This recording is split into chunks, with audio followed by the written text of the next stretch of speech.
नमस्कार। मैं हूं मदन गिरी और आप देख रहे हैं मेरा चैनल सच्चा गुरु।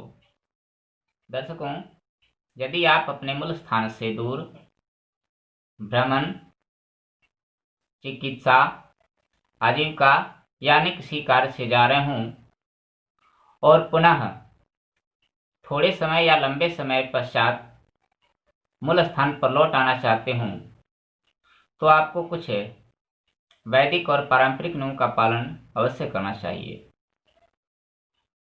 वैदिक नियमों में दिशा, नक्षत्र, तिथि, चंद्रमा, भद्रा, योगिनी आदि का विचार किया जाता है, जबकि पारंपरिक नियमों में स्वप्न, शकुन, शारीरिक और मानसिक स्थिति आदि का विचार किया जाता है। आइए जानते हैं किन परिस्थितियों में आपको यात्रा नहीं करनी चाहिए।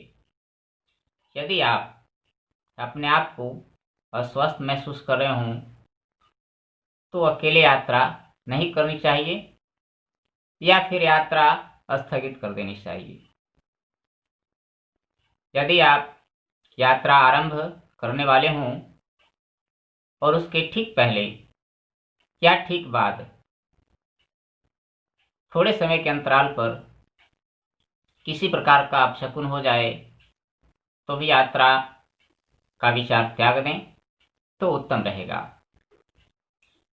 यात्रा में आपको डर लग रहा हो तो भी आप यात्रा न करें। मध्य रात्रि से यात्रा आरंभ कदापि न करें। ज्येष्ठ माह के दोपहर को कदापि यात्रा न करें। सुनसान स्थानों की यात्रा अकेले कदापि न करें। यदि आप महिला हों तो भी आपको अकेले यात्रा नहीं करनी चाहिए। पंचक चल रहा हो तो भी आप दक्षिण और पश्चिम दिशा की यात्रा न करें। चंद्रमा पीछे की तरफ हो या बाईं तरफ हो तब भी हमें यात्रा नहीं करनी चाहिए। योगिनी भी यदि हमारे सामने हो या दाहिनी ओर हो तब भी हमें यात्रा नहीं करनी चाहिए।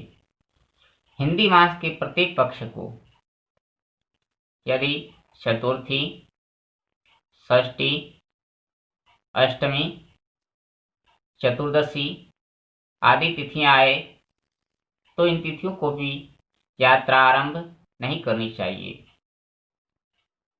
आप अपने कार्यालय या वर्कशॉप पर नियमित रूप से आते जाते हों तो उनके लिए ये नियम लागू नहीं होते हैं। जहां आप अक्सर आया जाया करते हों, अक्सर कहने का तात्पर्य सप्ताह में 1-2 बार, महीनों में 1-2 बार या 2-3 महीनों में 1-2 बार आप अवश्य ही आया जाया करते हों जिन स्थानों पर, उनके लिए ये नियम लागू नहीं होते हैं। उनके लिए नियम आवश्यक नहीं है। यदि कोई बीमार व्यक्ति की तत्काल सेवा शुश्रूषा की आवश्यकता हो और आप उसमें सहयोग करना चाहते हो तो आपको तत्काल वहां जानी चाहिए। इसमें किसी प्रकार के नियम की आवश्यकता नहीं होती है। मृत्यु के सन्निकट व्यक्ति या प्राणी जिससे आप मिलना चाहते हो या किसी प्रकार की सहायता करना चाहते हो तो उनके लिए ये किसी प्रकार के नियम लागू नहीं होते हैं। सामूहिक उत्सव जैसे रैलियां, पार्टियां, जन्म दिवस आदि के लिए आपको किसी प्रकार के नियम की आवश्यकता नहीं है। किसी प्रकार के धार्मिक यज्ञ, मेले, उत्सव, महोत्सव में शामिल होने के लिए ये नियम लागू नहीं होते हैं। इसके अलावा किसी व्यक्ति के 16 संस्कारों में जन्म, उपनयन, अन्नप्राशन, विवाह, मृत्यु में शामिल होने के लिए आपको किसी प्रकार के नियम की आवश्यकता नहीं है।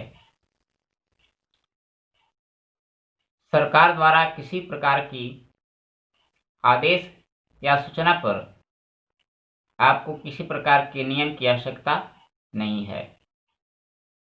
आप यात्रा निश्चित समय पर नहीं कर पा रहे हों तो अपनी कोई प्यारी वस्तु अथवा उस यात्रा से संबंधित कोई भी वस्तु अपने ग्राम या नगर से बाहर किसी सुरक्षित स्थान में या फिर किसी व्यक्ति के घर उसी दिशा में छोड़कर लौट आनी चाहिए।